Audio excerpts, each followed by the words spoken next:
อันนี้พี่น้องลูกหลานเขาเนาะมาช่วยยกช่วยย่อน้อม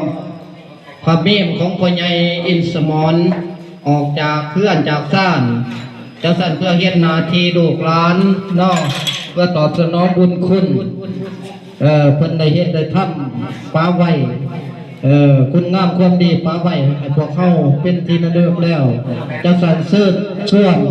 ญาติพี่น้องเฮาลูกหลานมาช่วยโจมช่วยยกช่วยย่อด้านำกันหลายผู้หลายคนพักก่อนเอาไปบอกการรอพนักเอาตัวนี้ก่อนไปก่อนมีรอไปรถมันหมดน้ำแบบนี้คนติดสองร้อยป้ายขึ้นเกิดมาทีมงานเอาย่อเบอร์โดดเอาไปโดดไปเลยทีมงานมา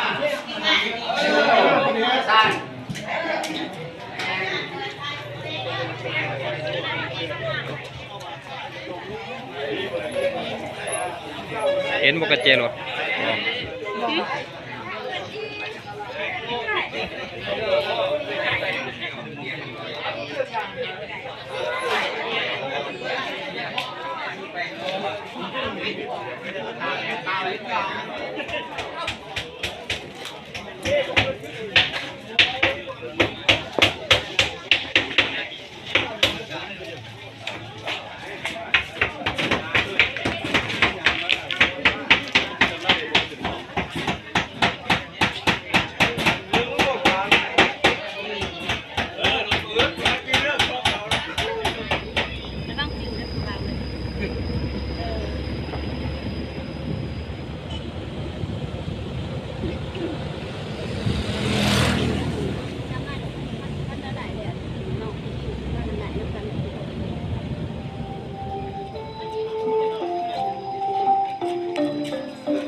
ขึ้นสมานหน้าขอบคุณ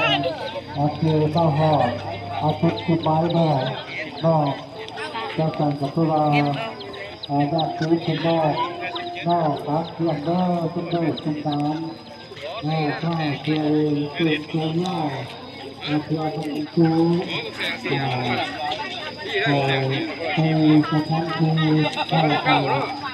เอาหน้าไหมเอาเนอะเอาหน้าเด่นอ่ะ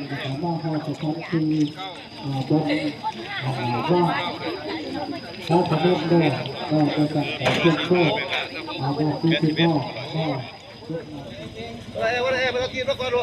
เอาทั้งนี้ทั้งเบื้องนี่เบื้องทางเอ็นี่แหละเบื้องไม่ทิพเขานี่ไปก่อน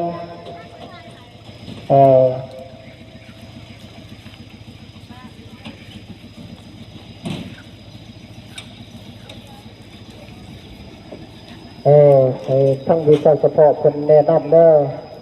ทั้งวิชาเฉพาะคนแนะนำเนาะเหตุการณ์ใดเพื่อจะคุ้มในความปลอดภัยว่าให้มีการเจ็บปวดเกิดขึ้นระวังมือตีเด้อมือเอาไปกับคอเยื่อเส้นทั้งอาการจะตัดเนาะเขาผิดที่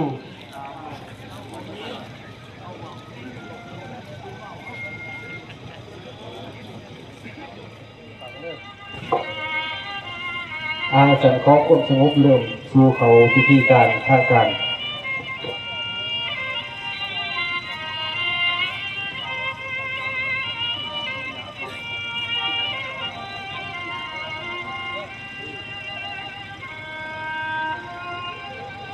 รุใจอะไรอวรหักอย่างสุดสิ้น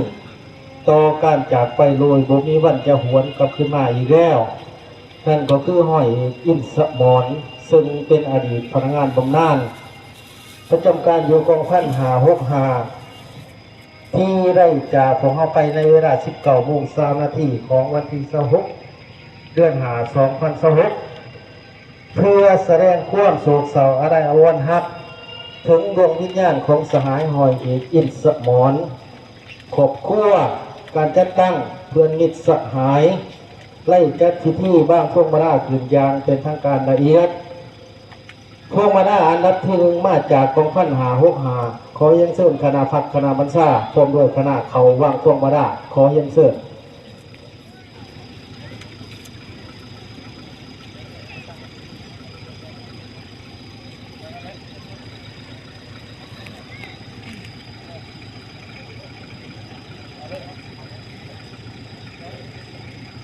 ก็ถือว่าเพื่อเป็นการระลึกถึงบุญคุณความงามความดีของทานหอยอีก7 สมร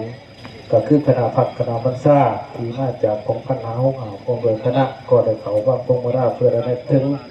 บุญคุณความงามความดีของเพิ่นตลอดระยะผ่านมา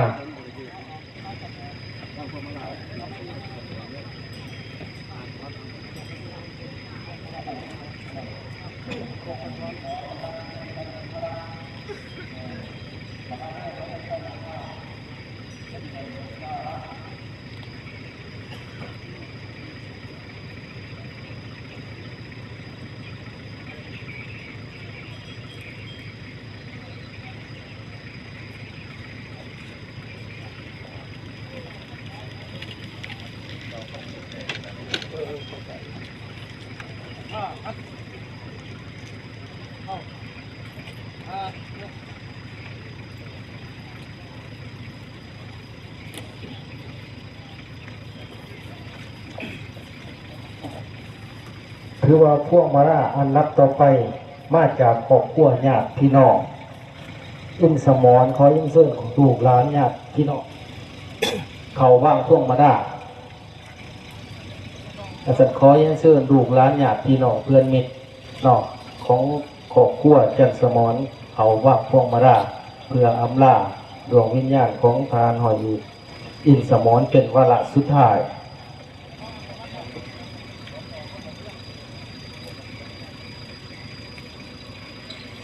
เอาละต่อไปครอบครัวญาติพี่น้องทานหอยอินสมรเขาว่างพวงมาดาเป็นวาระสุดท้ายต่อไปขอเยินเชิญ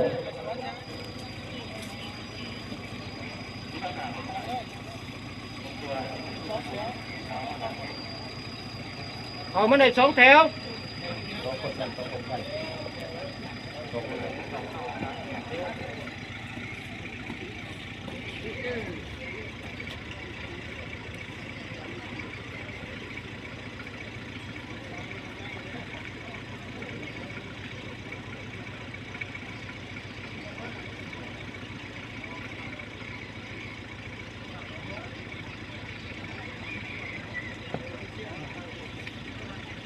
เคยขึ้นไปขึ้นไป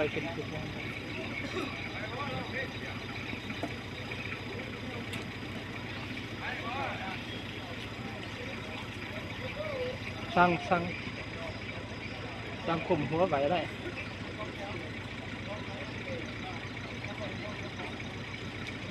ครับขึ้นสั่งก็ขึ้น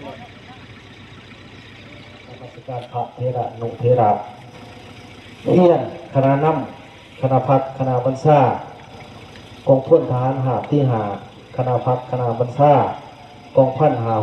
565ครอบครัวญาติพี่น้องเพื่อนมิตรสหายที่นับถือได้รับแท่งทั้งหลายได้ทำกลางบรรยากาศแห่งความโศกเศร้าสลดใจอาลัยอาวรณ์หักน้ำห้อยเหตุอินสมรที่ได้ล่วงลับจากพวกเฮาไปโดยบ่มีวันจะหวนกลับขึ้นมาหาพวกเฮาได้อีกแล้วมื้อนี้คณะพักคณะบรรษากองพัน565ของพวกเฮาได้จัดพิธีชาปนกิจศพเพื่อทรงสการอำลาดวงวิญญาณของสหายห้อยเอกอินสมรซึ่งเป็นพนักงานบำนาญประจำอยู่กองพัน565 เพื่อแสดงความหูบุญคุณผลงานความงามความดีที่ได้อุทิศตนให้แก่ประเทศชาติให้แก่กองทัพให้แก่ประชาชนดาวบรรดาเผ่าฉะนั้นขอถือที่เกียรติเฮียนเสริมสหายพันโทบุไลมหาไส้ห้องประเนกนายุไวกองพลทหารหาบที่5ขึ้นกล่าวบทสรุปไว้อะไรอย่างเป็นทางการขอเชิญ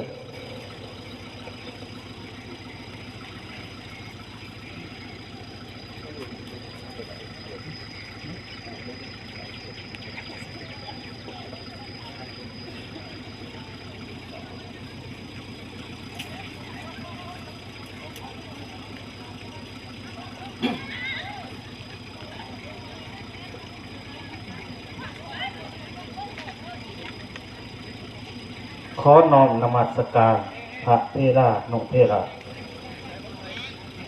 ขอแสดงความเคารพนับถือการนำสันสูงมาจากกระทรวงป้องกันประเทศกองทัพประชาชนลาวกองพลทหารหาบที่5กำลังท้องถิ่นจากแขวงจำปาสักอำนาจการปกครองนครหลวงอำนาจการปกครองเมืองปากซี่แขวงจำปาสักคณะพักคณะบรรษากองพัน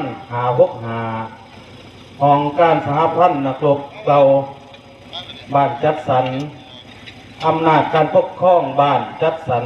เมืองปากซี่แขวงจำปาสักนายและพลทหารญาติพี่น้องเพื่อนมิตรสหายที่นับถือและหักแพงทั้งหลายมื้อนี้ในทามกลางความเศร้าโศกสลดใจพวกเฮาพร้อมกันมาเต่าโฮมกันอยู่สถานที่สุสานแห่งนี้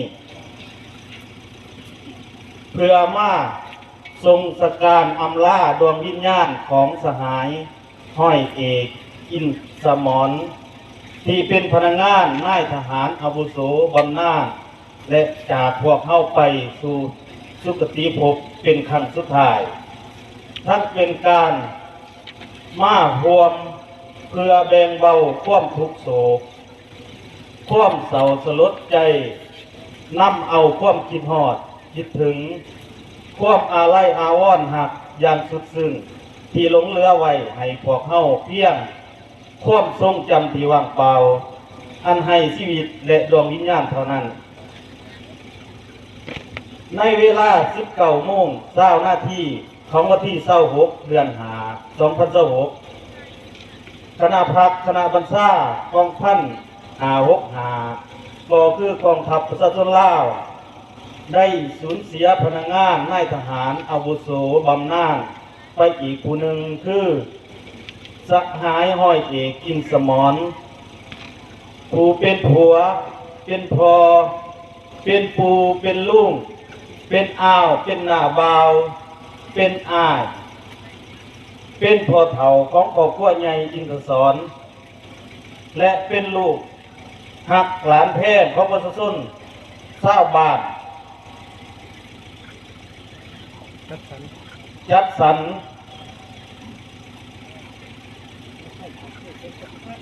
นครปากซี่แขวงจำปาสักที่ได้สงบจิตอำลาจากบ้านเกิดเมืองนอนที่แสนหัก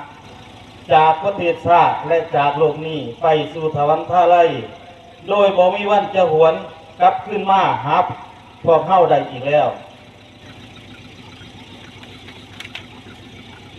บรรดาเพื่อนมิตรสหายที่หักแพงทั้งหลาย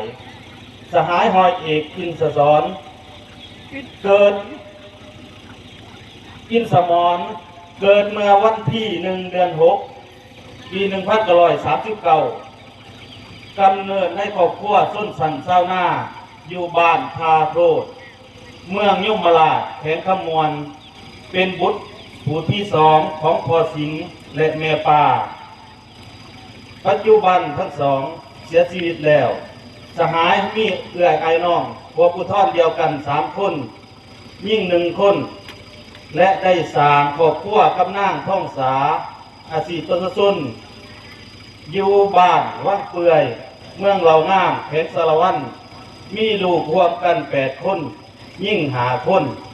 ปัจจุบันอยู่บ้านจัดสรร เมืองปากซี่แขนจำปาสักสหายห้อยเอกอินสมร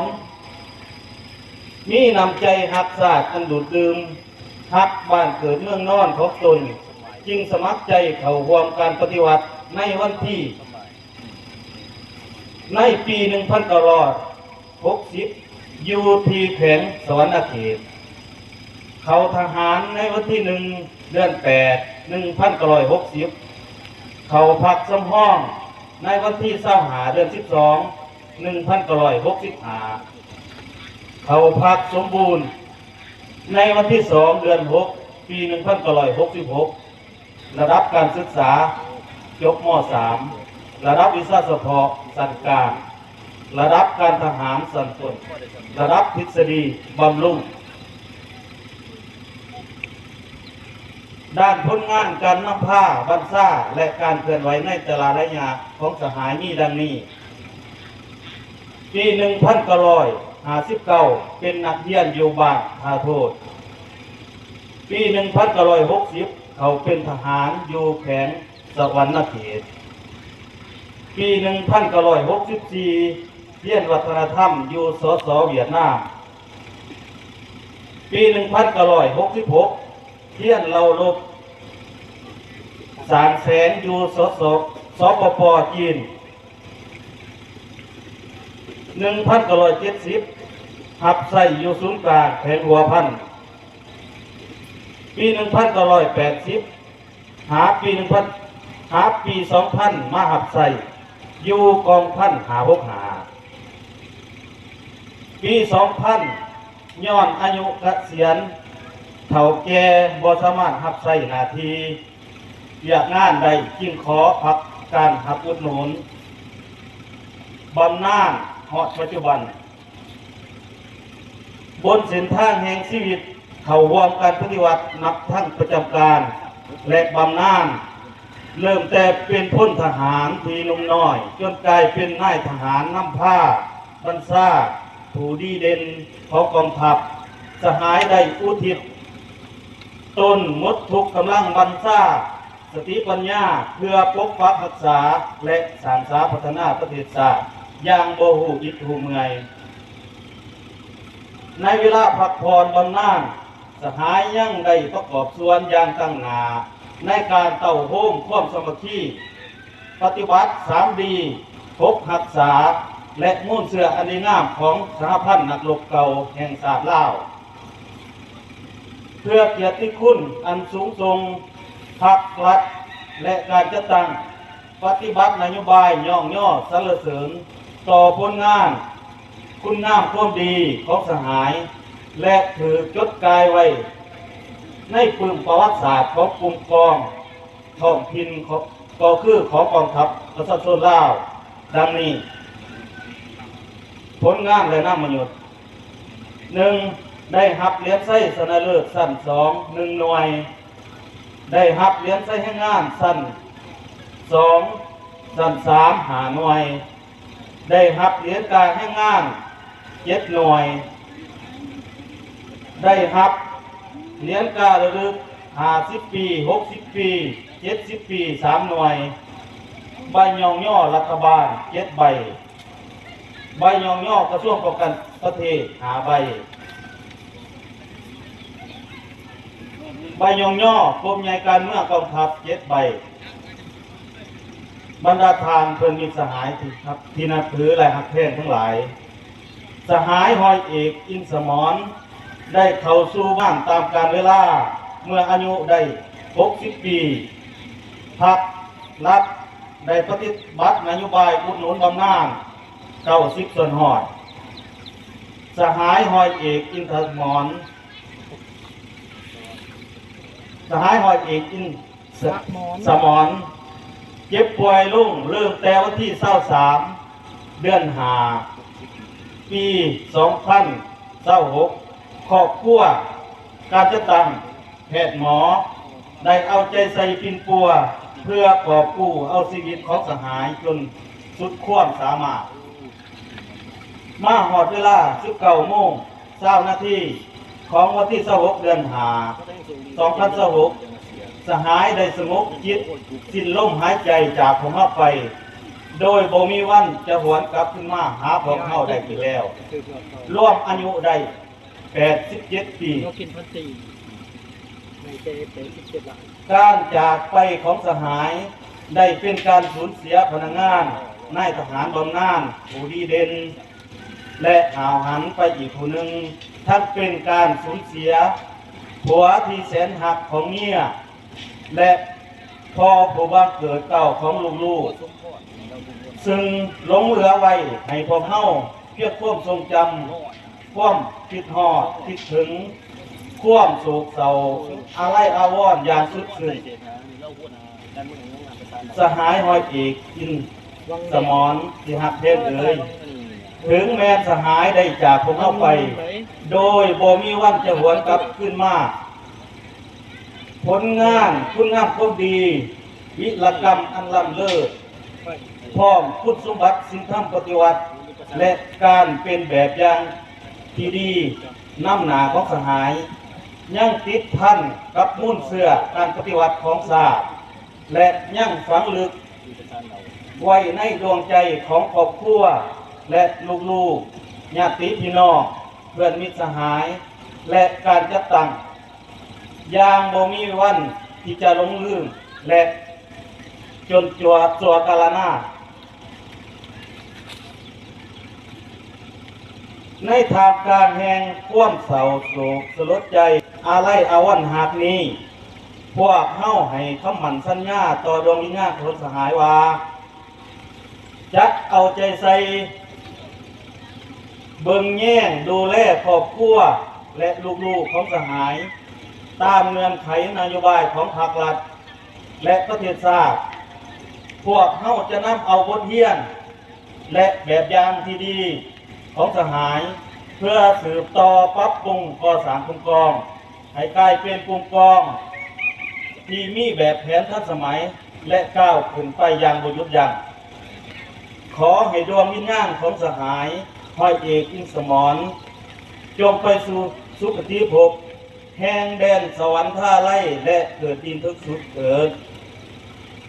เพื่อเป็นการไว้อะไรอย่างสุดซึ้งและอำลาสหายเป็นครั้งสุดท้ายเสนอบรรดาทานบรรดาสหายทั้งหมดลุกขึ้นก้มหัวไว้อะไรลุกขึ้นไว้อะไรถึงดวงวิญญาณของสหายหอยอีกอินสมรหาวิธีที่ปฏิบัติเศร้าต่อไปเหมาะให้จะตัดพิธี